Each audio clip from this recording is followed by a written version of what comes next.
Hello students. Now in the lesson fiber to fabric we will study the next topic and that is rearing of silkworms. I told you about the life cycle of silkworm in the previous video. आप लोगों ने देखा कैसे silkworm egg से लेकर silk produce करने तक pupa बनने तक किस तरह से वो मैच्योर होता है, सिल्क बनाता है और फिर उसी प्यूपा के अंदर सिल्क बनाने के बाद वो मर जाता है। अब हम इन्हीं प्रोसेसेस, इन्हीं स्टेप्स को जो हमने लास्ट वीडियो में देखी थी, मैं आपको बताती हूँ कि कैसे हम उनको रियर करते हैं, कैसे उनको पाला जाता है। For obtaining silk from silk moths are reared means उनको पाला जाता है। रियरिंग मीन्स उनकी केयर करना, उनको शेल्टर देना और उनके न्यूट्रिएंट्स देना, उनको न्यूट्रिशन देना जिससे कि वो अच्छी सिल्क बना सकें, टाइम पर सिल्क बना सकें। Rearing of silkworms means to look after the silkworms by giving them proper food, shelter and health care. अब हम कैसे दे सकते हैं इसके स्टेप बाय स्टेप। सबसे पहले नंबर 1 हमें फीमेल सिल्क मोथ को लाना पड़ता है और उनको लाइनिन के बैग्स होते हैं, कपड़े के बैग्स होते हैं, उनके अंदर उनको रखा जाता है प्रोटेक्ट करके। एक बार में एक फीमेल 200 से 500 तक एग्स देती है और उन एग्स को फिर हम कार्टन में, जो गत्ते के बॉक्स होते हैं उनमें रखते हैं और सिर्फ हम किसी भी जगह पर उनको ज़मीन पर नहीं रख सकते हैं। बॉक्सेस को हम क्या करते हैं, बैम्बू की स्टिक्स लगाते हैं और उसके ऊपर उन बॉक्सेस को रखते हैं और बॉक्सेस में चारों तरफ होल्स बना देते हैं जिससे एयर उनके अंदर जाती रहे।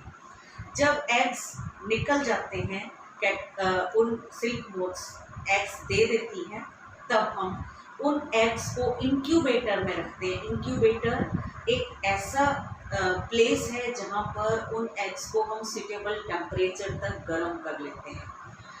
जब वो गर्म हो जाते हैं, टेम्परेचर उनका मेंटेन हो जाता है, तब उनके अंदर से कैटरपिलर निकलता है। मैंने आपको बताया था कैटरपिलर निकलता है और वो बढ़ता रहता है, साइज में बहुत बड़ा हो जाता है और 3 से 4 बार वो अपनी स्किन को शेड करता है। स्किन को शेड क्यों करता है? क्योंकि वो बहुत खाता है और उसका साइज बड़ा हो जाता है। अब उसको खाने के लिए हम उस बॉक्स के अंदर मलबरी लीव्स क्रश करके रख देते हैं, मलबरी लीव्स को तोड़ तोड़ के रख देते हैं जिससे वो कैटरपिलर उनको खाता रहे।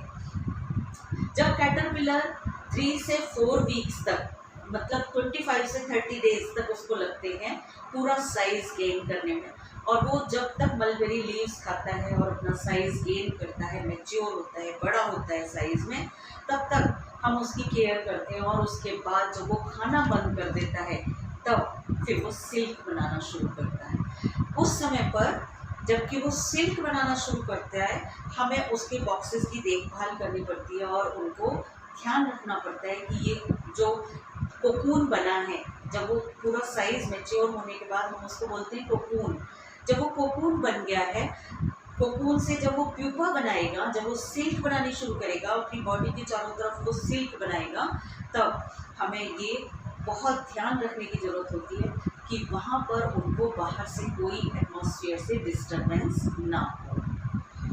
जब कोकून बन गया हमारा, तब उसके बाद की स्टेप्स हमारी आती हैं कोकून से कैसे हम सिल्क बनाएंगे। सिल्क बनाने के लिए सबसे पहले हमें उनकी बॉइलिंग करनी पड़ती है। सबसे पहले हम बॉइलिंग करते हैं। क्या करते हैं, हम उन कोकून्स को बॉइल्ड वाटर में डाल देते हैं। बॉइल्ड वाटर में जैसे ही हम डालते हैं तो उनके अंदर का जो इंसेक्ट होता है वो किल हो जाता है, मर जाता है, क्योंकि बहुत हाई टेम्परेचर होता है, और जो ऊपर का सिल्क फाइबर होता है वो स्प्रेड हो जाता है, बिखर जाता है उस गर्म पानी में, और जिससे हम उसको अलग कर सकते हैं, जिससे हम उसको सीधा कर सकते हैं। अलग करके इससे हमें हेल्प मिलती है। सेकेंड प्रोसेस है रीलिंग। जब थ्रेड अलग हो गया तब हम इस थ्रेड को निकाल कर अलग करते हैं। थ्रेड को हमने सीधा किया, ये बहुत डेलिकेट होता है, बहुत सॉफ्ट होता है। अब हम इसको हाथ से भी कर सकते हैं, हम इसे मशीन की हेल्प से भी करते हैं, and this is called reeling of silk. Reeling करके हमने फाइबर बना लिया। अब हम फाइबर को लंबे लंबे अलग कर लेते हैं और जो छोटे छोटे होते हैं उनको अलग कर लेते हैं। जो लंबे लंबे होते हैं उनसे साड़ीज वगैरह बनाई जाती हैं और जो छोटे छोटे होते हैं उनको अलग, जो थोड़ा लो क्वालिटी का सिल्क होता है उसको बनाने के लिए हम यूज करते हैं। Next step is throwing. अब हम क्या करते हैं, जितने हमारे फाइन क्वालिटी के थ्रेड थे उन सबको, अब क्योंकि अगर सिंगल फाइबर हम लेंगे तो ये बहुत पतला होता है और बहुत कमज़ोर भी होता है। बहुत शाइनी है लेकिन बहुत पतला है, इसलिए बहुत कमज़ोर है। तो हम क्या करते हैं, 3 से 10 तक, 3 से 10 तक फाइबर को एक साथ करा और फिर उनको हमने स्पिन कर दिया। हम यहाँ पर स्पिनिंग कर देते हैं, उनको इकट्ठा कर देते हैं। 3 से 10 फाइबर लेकर और इकट्ठा कर दिया, उनको ट्विस्ट कर दिया। ट्विस्ट करके उससे क्या होता है, एक यार्न बन जाता है। जब हम उसे ट्विस्ट करते हैं 3 से 10 फाइबर, तब एक यार्न बनता है सिल्क का, and this process is called throwing. तो यहाँ पर हम हाई क्वालिटी की सिल्क बनाते हैं with the process of throwing. अब जो छोटे वाले बच गए थे हमारे, हम उनको अलग जगह पर इकट्ठा करके और उनको हम अलग बना लेते हैं।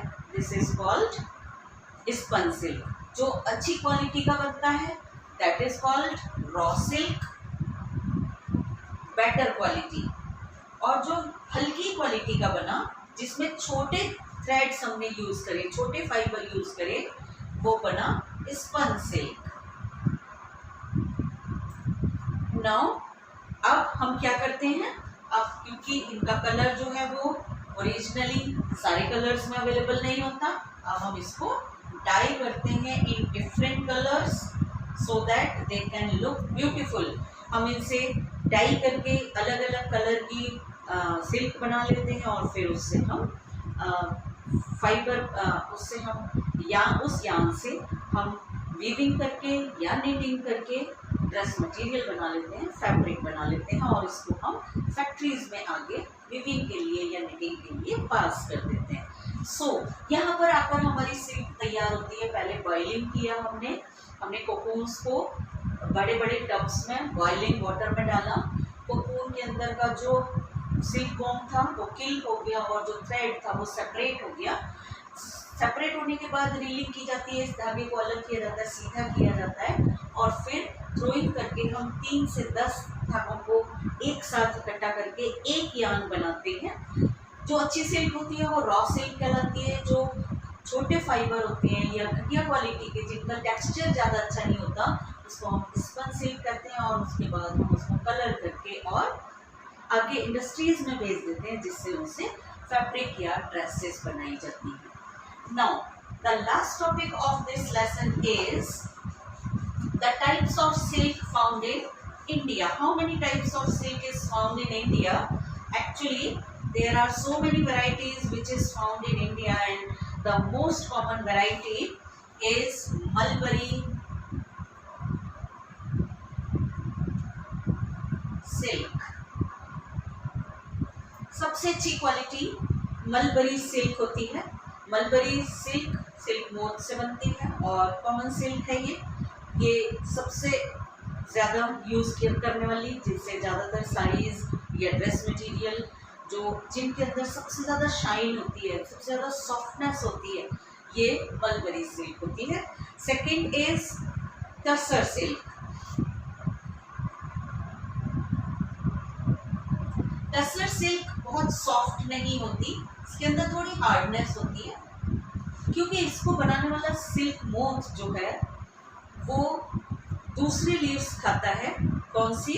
अर्जुन लीव्स। ये तो मलबरी लीव्स खाता है,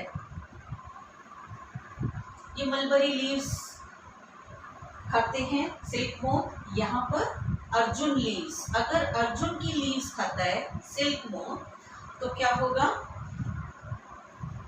बनने वाली जो सिल्क होगी वो टसर सिल्क होगी। ये थोड़ी सी हार्ड होती है और देखने में लस्टर बहुत है, चमक बहुत है। बाकी सब चीज़ें सेम है, सिर्फ सॉफ्टनेस थोड़ी कम होती है। एक तीसरी है इरी सिल्क।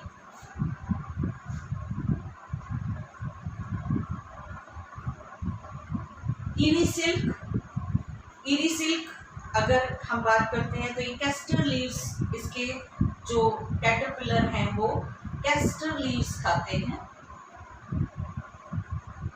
कैस्टर एक प्लांट होता है कैस्टर, अगर उसकी लीव्स खाते हैं तो ईरी सिल्क बनती है। इसका जो कलर है वो ब्रिक रेड, जैसे ईंट होती है रेड कलर की, उस तरह का कलर ओरिजिनली रेड कलर की सिल्क बनाते हैं। एंड द लास्ट इज मूंगा सिल्क।